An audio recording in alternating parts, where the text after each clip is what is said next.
Hello and welcome everyone to Network 2020's discussion on does the international liberal world order work for developing countries? So we are holding this briefing as a follow-up to a briefing that we held earlier this year that was looking at the future of the international liberal world order. And because we had a lot of US-centric speakers, we figured it might be good for us to broaden that perspective and see what does the international liberal world order look like if you're not part of the mechanism that drove the construction of the international liberal world order. So we're very delighted to have with us Dr. Kristen Hopewell and Dr. Obert Hodzi, who will be speaking with us today.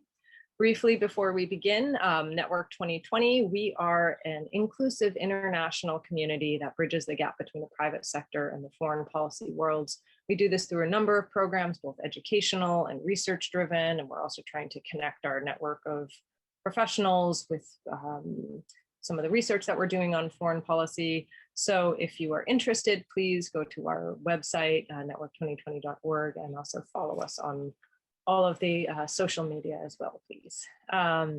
So with that, I'd like to just briefly introduce our speakers. I'm not going to read their bios, they're in front of you, but they both come from very interesting perspectives. So Kristen Hopewell, she is a Wilson China Fellow at the Wilson Center. She teaches at the School of Public Policy and Global Affairs at the University of British Columbia. But why we asked her to speak today is because she's very good at looking at the international economic world order that was created at the international economic institutions, and has done a lot of really interesting work on things like export credit and just other mechanisms that really showcase what the dynamics are in that world. And so we're very lucky to have her with us today. And we're also very fortunate to be joined by Dr. Obert Hodzi, who is a lecturer in politics at the University of Liverpool. He brings with him a lot of experience, both research-wise, but what I find fascinating about your background, Dr. Hodzi, is that you've also worked in so many different places and lived and studied in different places that I think give you a really interesting perspective, from studying in Hong Kong to doing research at the African Union to looking in Europe. And so I think that perspective really informs, I think, some very interesting research. So we are very fortunate to have both of them with us today. So thank you so much for joining us. So to begin, I'm going to start off, and I'll put this question to you first, Dr. Hodzi. With the broad topics like the one that we're addressing today, I find it's really easy to fall into oversimplification, or people come with their own definitions of what they're talking about. So to start off, could you just talk about the ways in which developing countries approach the international world order, liberal or otherwise, just so that we have some groundwork for what we're talking about? Thank you. So it's a very important question that is hardly asked in so many meetings. And I think one way that we can start looking at it is to look at how these develop, what we mean by developing countries, right? And they are not homogeneous. They're different countries, different experiences with a liberal international order and states that represent that order, particularly the United States. So the different relations that they have with the United States really influence the way that they see the liberal international order. So that's the first thing. The second thing is how these developing countries were incorporated into the liberal international order. So there's a general feeling that it's an order that they didn't help to create. They didn't even help to conceptualize it. They were not part of it. So they were engrafted into an order that already exists. And that incorporation into the liberal international order was not always peaceful, which is not so good, right? When we're talking about the liberal international order. We can talk about colonization. We can talk about massive wars that have been fought in the name of democracy and liberal peace and all the like. And those experiences, to some extent, have traumatized some developing countries in such a way that they can support lip service, support the liberal international order simply because they want to preserve themselves. So you have countries that are more focused on regime survival, countries, regimes that are focused on legitimation. Because coming from Africa and having worked with, observed a number of elections, there are currently elections in Ethiopia. One of the most important things that's going to be talked about is whether the party that wins the election is the legitimate representative of the will of the Ethiopian people. And that's where the liberal international order comes in. Because if we have good relations with the United States, then your elections can be considered to be peaceful, to be legitimate. So they may say there were elections in Uganda, right? People were killed. The police commissioner even came on news and said that we're beating up the journalists for their own protection. And then you have a country like Zimbabwe, where I come from, where the elections are also equally violent, but the Zimbabwean, ruling party is said, you are not legitimate, but Museveni is legitimate. The difference is how strategic importance these two countries have to the interests of the United States. And because of that lack of consistency, what it basically means is that you are going to have different countries viewing the liberal international order differently based on their experiences. And I think those experiences matter a lot in trying to understand why some countries then will be very pushed back towards the liberal international order. So, and then you also have, within the developing world, countries that generally do not agree. They want to be part of the liberal international order. They have benefited to a great extent from the liberal international order, from the protections that come with it. But the challenge then is, how do they make it better so that it serves their interests? And I can give an example of African countries, where you have African countries that then say, we want seats in the United Nations Security Council, but then they can't agree on who should take those seats. So then that brings a lot of issues. And then so those are some of the challenges that I think are there. Thank you. So it sounds like a lot depends on context. Yes. Yes. So Dr. Hopewell, Kristen, turning to you now. It's easy to imagine how developed countries can dominate the world order. For instance, with the world's largest economy, the US often has a disproportionate influence on global policy. But given that developing countries are now comprising an increasing proportion of the world's economy, will they have more leverage in the future to advocate for global policies that better serve them? That's a great question. And certainly the US and other advanced industrialized states like the European countries, Japan, have been overwhelmingly dominant in terms of shaping the institutions and the rules that govern the global economy. So with this shift in power that we're seeing, their ability to write the rules of the global economy will be more constrained going forward. The big question, though, is whether we're really seeing a shift in power to the developing world or just specific countries from the global south. And of course, what we're seeing is countries like China, other large emerging economies like India, becoming more powerful, but it's not really clear to what extent these countries actually represent the interests of the developing world more broadly. And one of the ironies, of course, that we're seeing is the biggest threat to the liberal international economic order right now is not coming from developing countries or even these specific emerging powers, but at the moment it's coming from the US. The US spent 70 years constructing the institutions that govern the global economy, writing the rules of global trade, of global finance, and it built an order based on the principles of international cooperation and the rule of law, trying to foster free trade, relatively open markets. And these institutions and rules, they really served as an effective means to project American power globally. And they also helped to usher in an era of unprecedented economic prosperity. But what we've seen, since the Trump administration is an assault on the liberal economic order from the US. We saw the US arbitrarily imposing tariffs on all of its trading partners, launching trade wars, um, blatantly, repeatedly violating the rules of the World Trade Organization. The US also blocked appointments to the appellate body at the WTO, which effectively acts as a Supreme Court for global trade. So without enough judges to function, basically there's no way to enforce global trade rules right now. And there's no effective mechanism to settle disputes among states peacefully, which is what the WTO dispute settlement mechanism was intended to do.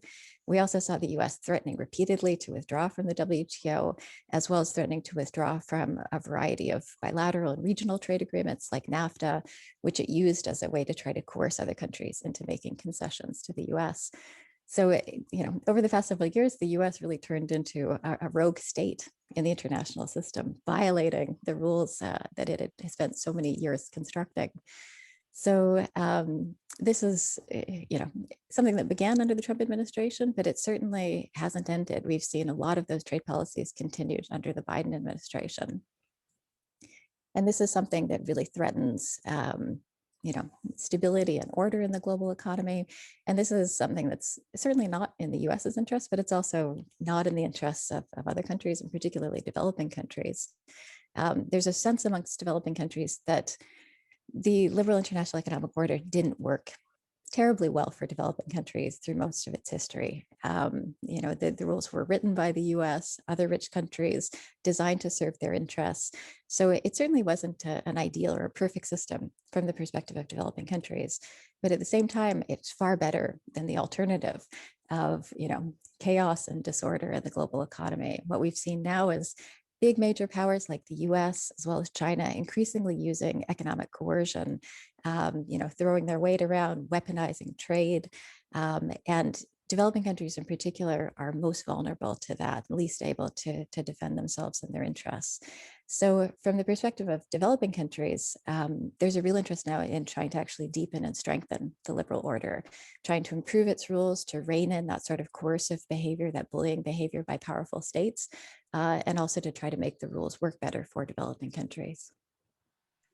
Thank you. Just to follow up a little bit, because I think some people, myself included, or perhaps it's just me, would find it surprising that some of these policies that started under the Trump administration, in terms of being, more of a rogue state when it comes to the international system, are continuing under the Biden administration. So could you just expand on that a little bit? Why do you think that is it just a question of, they're still trying to get their feet under them, or is it actual continuation of policy? Sure. So some of the key policies we've seen this continuity in are, one, the tariffs that Trump imposed on many other states, a whole range, not just China, but really all of the US's major trading partners. Steel and aluminum tariffs. Biden has continued those. He hasn't removed those. Also, the tariffs on China, those two remain in place. And Biden looks like he's continuing Trump's strategy of trying to use the tariffs as a way to negotiate some kind of concessions from China. Perhaps most importantly, though, is this issue of appellate body blockage at the WTO. So Biden has continued to block appointments to the WTO appellate body, meaning that this sort of global trade court can't function. And without that, WTO rules effectively become unenforceable and risk becoming meaningless. So you risk, having a situation where you have no rules governing global trade, the global economy whatsoever. So at the moment, the US remains in violation of international law on trade. It's steel and aluminum tariffs, it's tariff on China. These are blatant violation of WTO rules. And Biden has yet to bring the US back into compliance with international rules or to restore the WTO dispute settlement mechanism. So as to why this is, that's a big open question, but certainly from the perspective of other states who value, multilateralism, international cooperation, the rule of law, all things that President Biden has professed a commitment to, it's really disappointing to see the US remaining outside the bounds of law. Yeah, thank you for that. That is concerning, and I find that the WTO appellate body, that's a very interesting and worrisome point. So just moving on a little bit, and China has come up several times in this conversation. So I find it's generally impossible to have conversations about foreign affairs these days that don't involve China.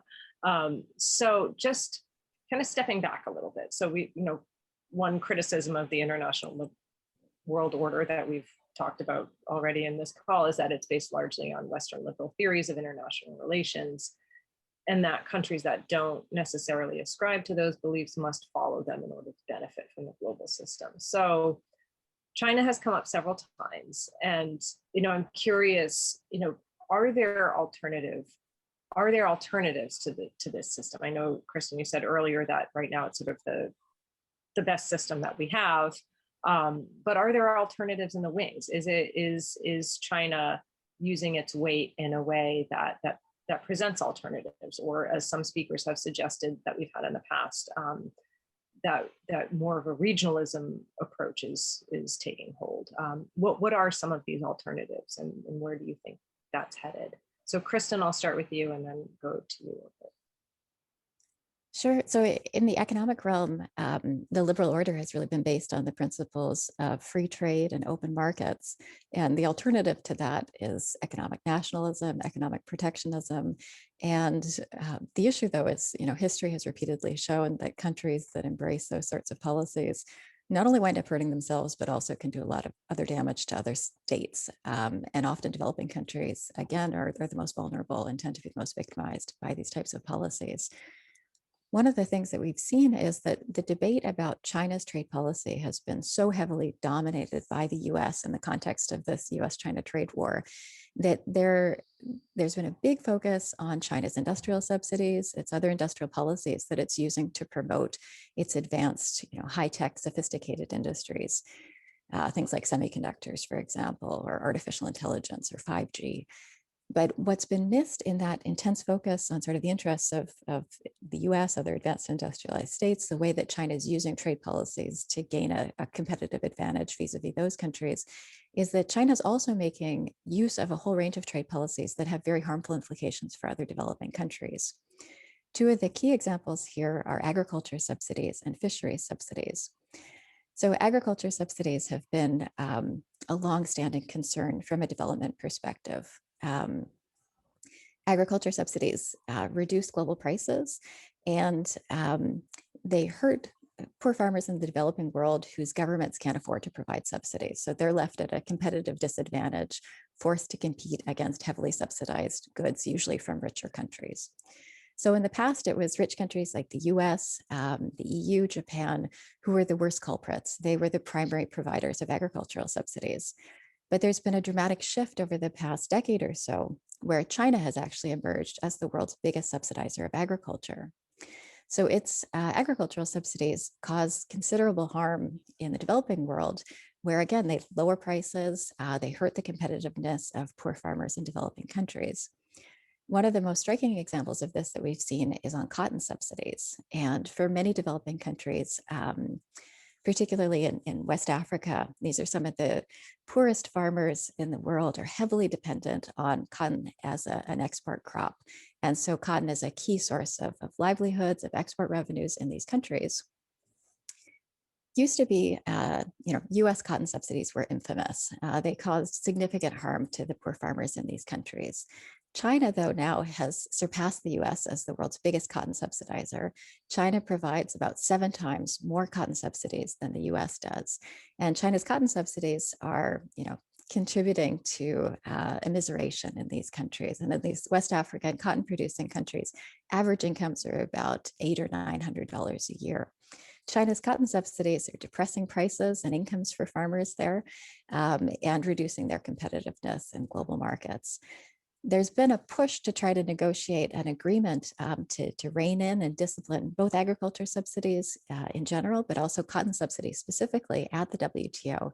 But China has refused. It's blocked both of those efforts, basically insisting that it's a developing country and shouldn't be required to reduce its subsidies at all. But of course, the problem is that China is much richer and much more powerful than these other developing countries. Average incomes in China, for instance, are about $10,000 a year, US dollars, less than 1,000 in those West African cotton producing countries. So China's much richer, and its trade policies are now causing significant harm to these other developing countries who are much poorer and much weaker. We see something similar in fisheries as well, where many developing countries, particularly in coastal regions or island states are heavily dependent on fisheries for food security, for livelihoods, for exports. Fishery subsidies, though, are contributing to overcapacity and overfishing in the world's fishing industries. Basically, too many big boats chasing not enough fish. So they're contributing to the depletion of the world's oceans, fisheries resources. And here too, in the past, it was rich countries from Europe or Japan were the primary culprits, the big subsidizers of their fishing industries. But over the past 15 years, China has emerged here again as the world's biggest subsidizer of fisheries. And it's used subsidies to fuel the global expansion of its fishing fleet. So China now has the world's largest industrial fishery. And basically Chinese ships are sailing around the world's oceans. Huge ships with massive nets. They're fishing off the coast of Africa, for example, with nets that run from the surface of the sea all the way to the seabed, scooping up everything there. So local fisher folk are forced to compete fishing out of small hand-hewed canoes against these massive industrial fishing trawlers from China as well as from other states. So here too, there's been an effort at the WTO to negotiate disciplines to rein in these harmful fishery subsidies, but China's been blocking those, or China's been a major barrier impediment to an agreement on fishery subsidies, insisting that as a developing country, it shouldn't be required to reduce its fishing subsidies. But here again, just as with agriculture, China's subsidies are having very harmful effects on other developing countries. So I think we really need to broaden our lens and look not just at the effects of China's trade policies on rich countries like the US, but on the increasingly harmful effects of its subsidies and other policies on developing countries as well. Okay, so not necessarily presenting an alternative that's appealing, let's say. Dr. Hodzi, over to you. What are your thoughts on alternatives? And then also, I know you've done a lot of research on China and Africa too, so we'd love to hear your thoughts on that. I think there's no genuine alternative to what is already there, the liberal economic order, the liberal international order in general. And part of the reason why there is not genuine alternative is because countries that could have provided an alternative, countries like China, for instance, that profess that they have a different model to achieving development, to doing business with other countries, they have largely benefited from the liberal economic order, and they don't want to change it. And it's not just the economic part of it, it's also the diplomatic and political part of it. One of the things that you would think is that China will support African countries to get a permanent seat in the United Nations Security Council. It hasn't provided that support. And the reason why it hasn't provided that support is it realizes that things are better the way they are. The fewer they are, the better, more power they have. And the second thing is that when you look at the different institutions, financial institutions that China is setting up, AIIB, for instance, the Asian Infrastructure Investment Bank, and many others, BRICS Bank and others. What China is simply doing is reproducing what is already there, but simply increasing its influence over those institutions. So not really an alternative, but establishing its own center of power in some sense, or a web where it is the center and all the other countries are linked to it. And what it has done is to try to copy from the World Bank what the World Bank has been doing, and then to see what could endear them to developing countries. So you'd find that even though many developing countries, and I'll talk about Africa, which I know best, is that they would say China is doing what Western countries have failed to do over many years. But then if you ask them, what exactly is China doing for you? Then they begin to scratch their heads. And they'll possibly talk about loans that they are getting, infrastructure development loans that they're getting from China. But over the past couple of years, several African countries have been going back to China to try to renegotiate the loan terms, because the infrastructure that they got, be it the standard railway gauge in Kenya or in Ethiopia, have not been as profitable and sustainable as they thought they would be. So that's a major challenge. And so China, what it then does is then it stands up, it's to some extent an opportunist in some way. When Donald Trump was doing all the crazy things that he was doing, China stood and said that it is the guarantor of multilateralism, that it is going to protect multilateralism. But then if you look at the practice, and one of the major criticisms in Africa today is that China is undermining regionalism in Africa and going more for dealing with African countries in their individual capacity, right? So you find that there's very little that China does with the African Union and more with what it does with our individual African countries. There's going to be a FOCAC meeting, I think, this year. And what China does then is gathers all these African countries together and announces that it is giving 60 billion, 100 billion, or whatever amount that it announces, but doesn't announce how that money is going to be distributed. And soon after the FOCAC meetings, you have a large number of African leaders flocking to Beijing, trying to get a share of that money. And that increases the power that China has because, look, a country with a GDP of 20 billion negotiating with a country with $14 trillion economy, it really doesn't work, you know, and there are all these asymmetries between China and African countries and many other developing countries. And now the challenge then is that China continuously, as Dr. Hopewell was saying, continuously claims that it is a developing country. And therefore it should be treated the same way that other developing countries are being treated. And unfortunately, other developing countries haven't been challenging China on that it is not a developing country, right? That it shouldn't be treated as a developing country, that it should have responsibilities commensurate with the power that it has. And the simple reason why China then insists that it is a developing country is because it doesn't want to take those responsibilities. It wants to pick and choose responsibilities that it wants and then free ride on many other things. So to some extent, I think that there is no genuine alternative. And the unfortunate thing for many developing countries is they have to make do with what is already there. And my thinking is that regions should start thinking about what they want and how they can benefit from the liberal international order. Currently in Africa, there's this discussion, there's the African Free Trade Continental Agreement. It has problems because Africa is not able to finance them, and therefore it has to go to the US, it goes to go to the European Union to try to get funding to do something that is not going to benefit those powers. So when you look at all these deficiencies that are there in many developing countries, you kind of like see that the liberal international order is going to remain largely the way that it is. And many developing countries are not going to be able to change it because they don't have the power to change it.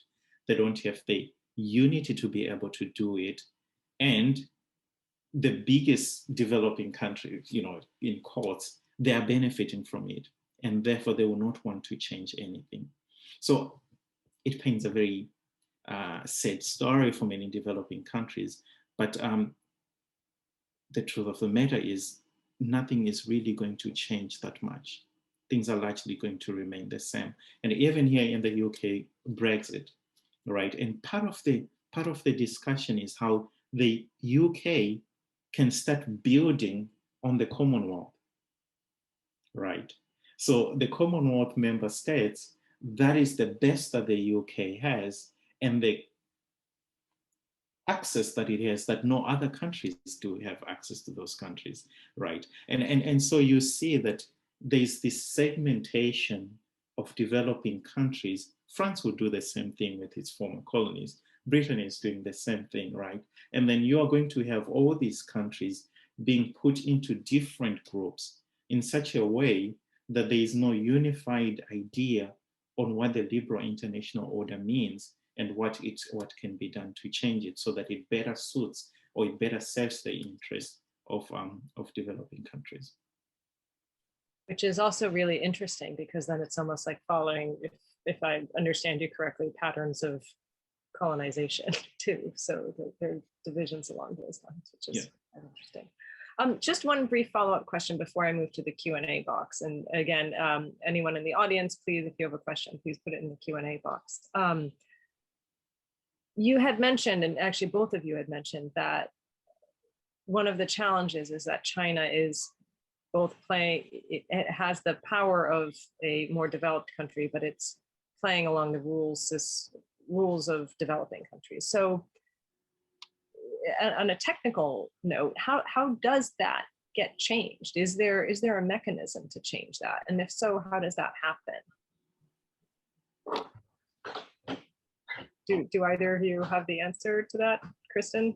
I could speak to the trade realm. There is a formal mechanism at the WTO. Developing countries are entitled to what's known as special and differential treatment, which basically allows developing countries various exemptions and exceptions from trade liberalization, scope to continue to use things like tariffs and subsidies to protect their markets.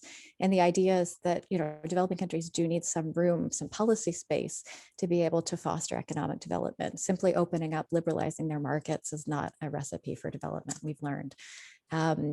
So the WTO right now allows developing countries to self-designate, to declare themselves developing countries in order to gain access to special and differential treatment. So the big controversy is whether big countries like China, who's now this economic powerhouse, should be entitled to special and differential treatment. So this is a battle that's being fought out right now at the WTO in general, and also in specific areas of negotiations, like the ongoing negotiations and fishery subsidies. But this is a real challenge right now for global economic governance. I call this the China paradox. So China is, on the one hand, this major economic powerhouse, the world's second largest economy, the biggest exporter, manufacturing powerhouse that's rapidly moving up the value chain into more advanced, sophisticated technologies. But at the same time, China is a developing country. Per capita incomes in China, as I said, are about $10,000 a year, compared to about 60,000 in the US. So there's a huge gulf that still separates China from the US and other rich countries.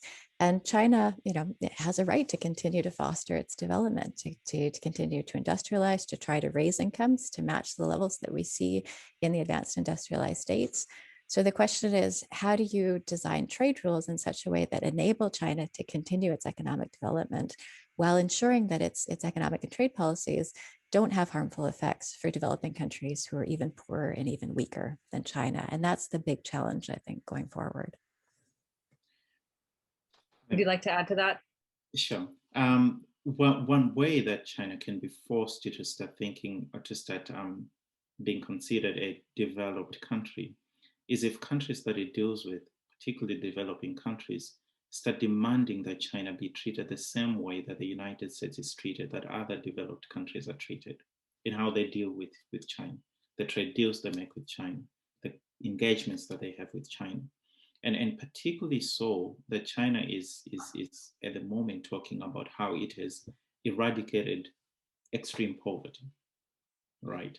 And I think that there are some voices that are beginning to question the genuineness of China being a developing country, right? Particularly by many African opposition leaders, political opposition leaders, who are saying China should not be treated like a developing country, because it is not.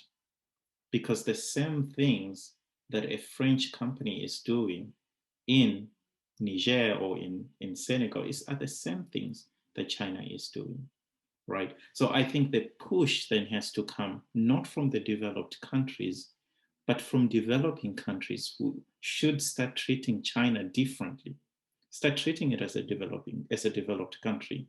And that will force China then to take responsibilities that it basically doesn't want to take. Right now, it is not able to do that. Right now, it has a free ride because all the other countries are playing to its tune, partly because they see that there's no other source of financing without any significant conditions being attached to it, political conditions being attached to it. And that is forcing some countries to play along with what China wants. One of the examples that I can give you is that the African or Muslim, largely Muslim countries haven't raised any issues on how China is treating the Uyghur Muslims. The question is why? Why are they not raising those issues? Because they have, and why is it that a number of countries wrote a letter to the UN Human Rights Council supporting how China is treating Uyghur Muslims. It's a very simple reason, I think.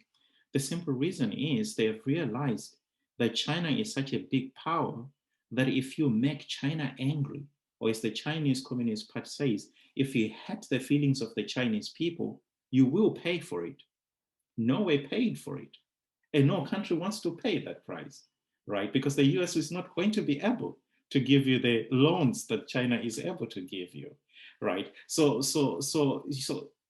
China has massive power, and it realizes that it has many developing countries right in its palm. And therefore, as long as it continues to have support from developing countries, it can always then say, look how these developed Western countries are treating us, the developing countries. So it becomes us and them, right? And which is playing to what China wants. But in a nutshell, I think developing countries hold the key to the responsibilities that China should take. Thank you. If I could just pick up on that, I think this point about economic coercion and the threat that China potentially poses to states that deviate or depart from what China wants is a really important one. And it's not just developing countries that are vulnerable to this. And this isn't just something that's abstract. We've seen this happening in real terms very recently. We saw, for example, when Australia criticized China for its handling of the COVID outbreak, China retaliated by blocking Australia's exports. When Canada participated in the extradition of a Huawei executive to face fraud charges in the US, following its domestic law, following the terms of its extradition treaty with the US, China retaliated by imprisoning 2 Canadian citizens and also blocking Canada's exports. China's done similar things to Japan, to South Korea, to the Philippines. So, there's a real threat, not just of China turning off the tap in terms of, investment into countries, but also China using the power of its massive domestic market to cut off exports from other countries. And for most countries in the world now, China's their biggest export market, not the US. So there's this huge dependence on China and the Chinese market. And we do see that China sort of weaponizing that dependence and threatening or cutting off access to its market in order to try to punish other countries that step out of line or do things that China is unhappy with. So this is a real threat, and this is the type of economic coercion. This is what global rules are intended to prevent. The global rules are intended to be there to give weaker countries security and protection from more powerful states abusing their power and weaponizing their economic power in this way. And right now, this is a big failure of the liberal international economic order. It's not protecting weaker states in the way that it should be. Thank you. Just turning to the Q&A box now, we have a lot of interesting questions coming in. So I'm going to start with this one, which is, what do you think of the argument that we are seeing a one world, two systems situation emerge with the second system centered on China? So, Obert, why don't I start with you? And then Kristen, if you want to chime in. So one world, two systems. Do you see that emerging? No. I think not at the moment, not anytime soon. Partly because at this point, China thinks. I think Dr. Hopewell talked about the gap, GDP per capita between China and other developing countries, and there's also a huge gap between the military spending of China and other countries. The technical advancement of its weapons compared to the United States and many other developed countries. And because of those gaps between China and the United States particularly, China doesn't want to take any meaningful responsibilities of running another system. It wants to extract as many benefits as it can from this current system until when it is really sure that it can challenge the US and there's nothing that can be done about it. And that is going to take a bit of time. And many writers, Chinese writers and the Chinese government, of course, it says one thing and sometimes do the other thing, but they seem to have consensus that they are not yet in the position to challenge the US. And establishing a new system would be challenging the US, and they are not ready to do that. I guess keeping in mind too that our system emerged after World War II, so that would be, not a situation that we would want to get into. Kristen, did you want to say something there? Sure, and I'll just focus on the other side of that potential equation. So the sort of US-centric side or the Western side. I think one of the reasons we're not going to see sort of two systems emerging is that there's not sufficient unity in the West right now. We see significant divisions between the US and Europe and others in terms of how these countries think that we should approach China. And one of the big issues is that the US has really undermined its relationships with its allies, its credibility as a leader of the West through the years of the Trump administration. We saw the US not just going on the offensive vis-a-vis China in terms of trade and other issues, but also attacking all of its closest allies, slapping tariffs on the EU, on Japan, on India, on Australia, on Canada, and others. And the sort of volatile, irresponsible behavior we saw from the US, its rejection of multilateralism, its rejection of the rule of law, that really alienated many of the US's key allies that it really needs if it wants to try to take on China or address some of China's harmful political and economic practices. The reality is that the size of the Chinese economy is likely to surpass the US within the next decade or so. So the US needs allies now more than ever, but rather than actually cultivating those alliances, the US has been sabotaging those alliances, and that's really weakened its ability to lead, a Western alliance. Well, that actually segues nicely into the next question that I wanted to ask from the Q&A box, which is, how far-reaching do you believe President Trump's illiberal policies with other countries are? And do you forecast that President Biden will be able to reverse his harmful policies successfully? So what is the outlook? I mean, I know we talked a little bit about this when it comes to WTO, but in terms of salvaging those key relationships, do you think he will be able to do that? I think the longer he delays, the longer he waits, the longer he maintains Trump's policies. He's signaling a failure to repudiate Trump's policies. And as I said, bring the US back in line with international law. And this is doing lasting damage to US credibility and US leadership. The longer this goes on, the less credible the US is seen in terms of its commitment to multilateralism and the rule of law. Biden certainly professes that commitment. There's a lot of rhetoric about these things, but other countries want to see actual, real, concrete policy changes. And there's been no indication of that happening yet or in the near future. Thank you. Yes, Obert? Yes. Yeah, one point that I just wanted to add is that Joe Biden should also be careful about the language that he uses. I think many times they've been talking about the US is back, we're back to lead. And I think this is not something that that many developing countries are keen on hearing. Because you look at Donald Trump, how he was dealing with other countries. You look at the world has changed in some way. They want to see a US that recognizes that it has done some bad things to some countries, that it is remorseful, that it wants to cooperate with countries on the basis of equality, even though they don't mean it. Because China says win-win, and they know there's no win-win, right? And I think that language should begin to change perhaps, and start looking for partners, looking for cooperation, and taking other developing countries more seriously. Remove this language that we want to help the poor countries, right? No one wants to be talked about as poor, right? And they don't want that paternalistic kind of way of dealing with other countries.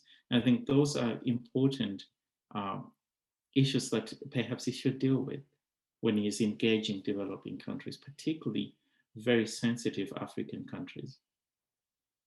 Well, and like you said earlier, I think so much when it comes to where the direction in which some developing countries are leaning depends so much on their domestic circumstances. And so I think taking all that into account and bringing in the humility and curiosity is quite important. We're getting a couple questions actually right now on BRI, on the Belt and Road Initiative. And so I'm going to try to combine them into a multi-part question. But one is, do you really consider BRI a successful project if it really doesn't develop the economies of countries throughout the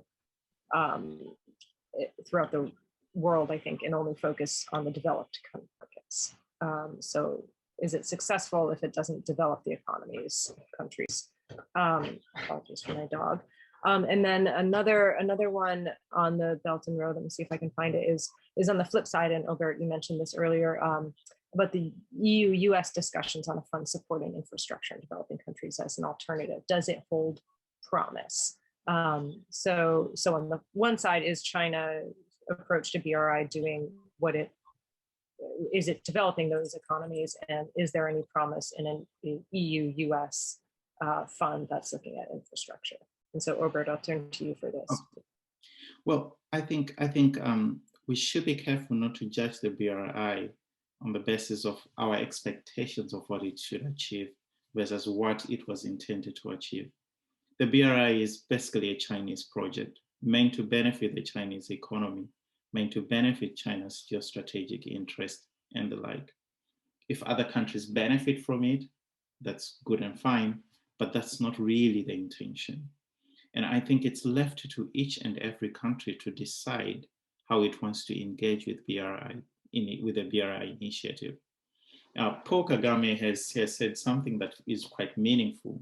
He says the BRI is kind of like a concept that each country has to think carefully about and decide what role it wants to play, right? And I think that that's a wise way of looking at it, because it wasn't intended to benefit other countries, not one of those, where China says, we want to share our development with others.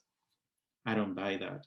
I think they made it for themselves, and that other countries have to decide how they want to benefit from it. The announcement by Joe Biden about an alternative to the Belt and Road Initiative, I think one of the biggest challenges that they're likely going to face is that they are is the conditions that are going to be attached to it. So one of the things that they talked about are the values. So we can argue and say, BRI doesn't have any kind of values attached to it. Would you want to benefit from it? It doesn't matter whether you are an authoritarian regime or you're democratic, it doesn't matter. But the US is talking about human rights, it's talking about transparency, it's talking about democracy and governance, all those things.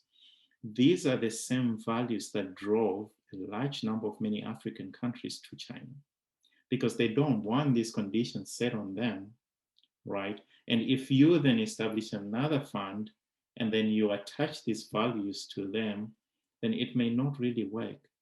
And I doubt that they will be able to raise as much money to compete with what China is doing, particularly because they want to focus on private actors to go and, to try to invest in infrastructure in those countries. What then happens if private sectors are not keen on investing in infrastructure in very risky countries? And that's one big challenge, right? China is able to do that because the whole issue is they give loans to a country like Zimbabwe, which is a very high risk country. They give loans to the Zimbabwean government and they build whatever they want to build. So they can say, we know that you're a risky country, you're not going to be able to pay this money, but we can get this money from resources that you have. Resources for loans, right? I don't see the US being able to do that. I don't see any private actor who is going to be keen on doing that, right? So I think it's also thinking about those things and saying, is it really going to be an alternative to compete with the BRI? I doubt if it will be. I think one of the hopes for this, EU-US collaboration and providing funding for the developing world for infrastructure is that there is a massive infrastructure deficit in the developing world, and this sort of investment can be an important driver of economic growth. One of the issues with China's BRI is that the funds have frequently been misdirected towards infrastructure projects that actually are not appropriate to the countries in which they've been built. So high-speed rail lines in less developed countries, for example.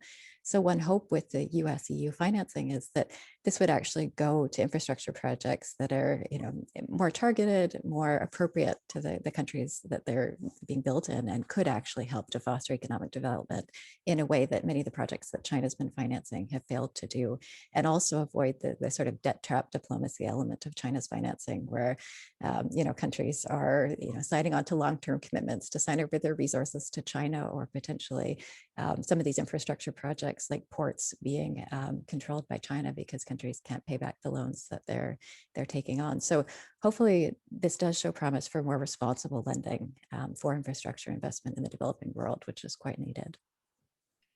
Sorry, if I just add one thing, that so one of the ways that we can look at it is to say, how does China end up funding a railway in Ethiopia?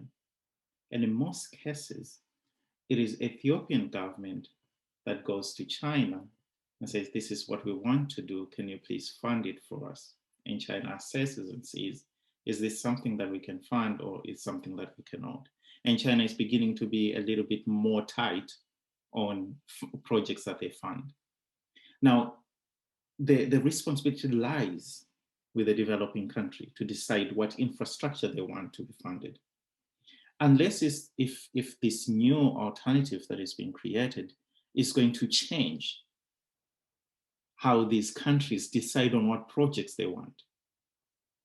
And I don't see that going to happen. I don't see the US then saying, I don't think you need a railway. I don't think you need a new airport. I think what you need is a hospital. Then there will be resistance again.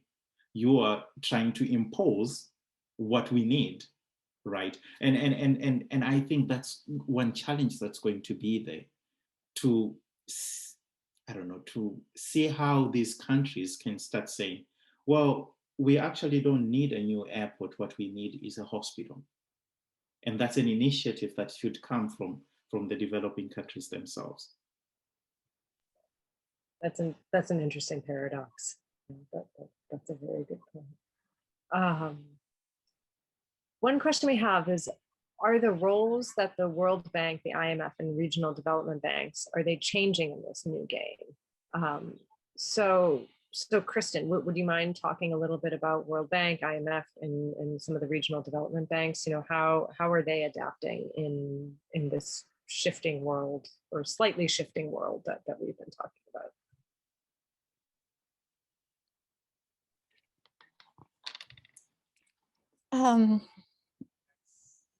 Well, one of the shifts we have seen is increasing emphasis on infrastructure financing and investment from these traditional development banks. And this is something that sort of fell out of fashion for several decades. Traditionally, the World Bank, other development banks, they were primarily focused on infrastructure investment. This was seen as a key driver of economic growth, and this is what they prioritized. But then a lot of these infrastructure projects, of course, had significant problems attached to them, environmental issues, human rights issues, with, for example, the construction of large-scale dams that required the relocations of populations that often weren't handled well, the environmental project problems often caused by these types of large infrastructure projects. So there was a shift in the World Bank, these other development institutions, towards a more sort of poverty-centric approach to development financing, less emphasis on infrastructure. But I think now, with China putting such an emphasis on infrastructure in its development finance, there's been a bit of a swing back, and we see the traditional development banks also increasing their financing for infrastructure, which is important. But it's a question of finding this balance between investing in high quality, useful, beneficial infrastructure projects, but also with the necessary safeguards for environmental and social governance, ensuring that there aren't human rights violations attached to these projects, and also balancing infrastructure investment directed towards fueling economic growth with programs directed towards poverty alleviation. So finding the balance between the two and combining the two going forward. Can I ask a follow-up question based on what you just said, Kristen, and what you've been saying earlier, Obert, about let's say some of these larger, the World Bank and IMF, they're going back to infrastructure projects, but trying to attach some of these let's say, conditions to them to make sure, you know, we're looking at those values, right? The environment, human rights, et cetera.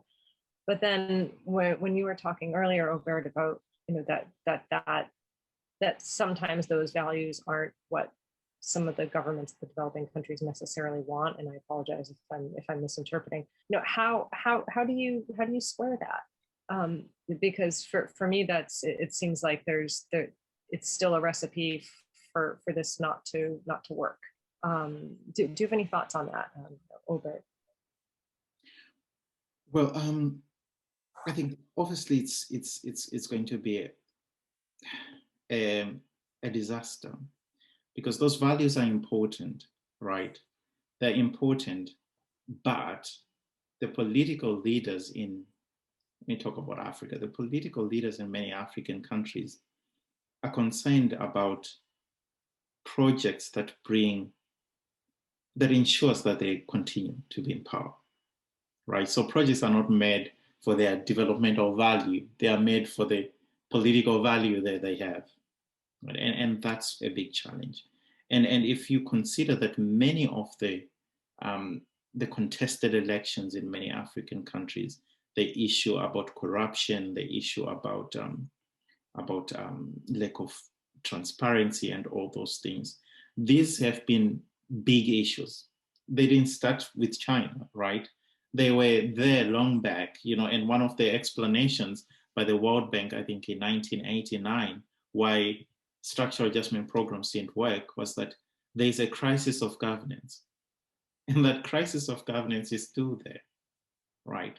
And China came and said, we don't care about the problems that you have, you can still get this access. And to undo that, I think it's going to be a very big challenge. And I think perhaps the issue is for, I'm just thinking this as I'm saying it. The issue is for the US and other powers to start listening to engage these African leaders without judging them, right? Ask them what matters to them, right? Ask them why are they not interested in good governance? What is really wrong about it?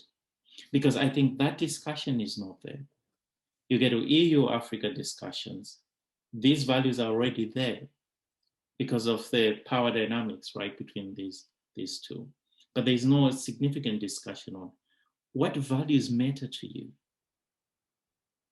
And I think perhaps the discussion could help in trying to understand why there's that pushback, you know, on values that everyone agrees are important. Now, the other thing perhaps would be to support civil society organizations, non-governmental organizations. And the challenge with many non-governmental organizations is that they don't really address, or they don't understand what China is doing in their countries, to build their capacity to know what China is doing and the impact that it has, so that they are able to go to people and say, look, this is what our government is doing with China, and this is the impact that it has. Therefore, this is how we should deal with it. I don't see many organizations in African countries that are able to do that. And so people generally do not really know. They talk about Chinese products that don't last long because they buy them in the local markets, but they don't really know the impact that has on their future, on the development of their country. So I think it should be a broader discussion, and it should include all stakeholders without necessarily saying, you can't come and sit on this table because we already said you're authoritarian. Because they then continue. Eritrea has continued the way it is. And what do you do about it? Nothing really. Well, thank you. That seems like a good, albeit difficult place to stop. But I really appreciate the thoughtful discussion with both of you. There's a lot to think about. You know, it seems like whatever happens, we're staying with the world order that we have, but the question is, can we tinker with it? Can we get the US to step up in a way that's both constructive and hopefully with a little bit of humility too, and see if we can work this from the inside. So thank you both very much. Really enjoyed talking to you. Thank you for all the excellent questions, everyone. Our next briefing is next, let's see, we're Monday, June 28th. And it's part of our democracy series. And so we're looking at technology and democracy and the impact that it has both for good and for ill. So we have Matthew Feeney, Billy and Maya Wang to talk about that. So it should be an excellent, please attend. And just as a reminder, we are a nonprofit. We are trying to keep these briefings free and open to all. So if you can donate, please do. We really appreciate it. So thank you all. Really appreciate it. Have a wonderful evening and afternoon. Bye-bye. Thank you.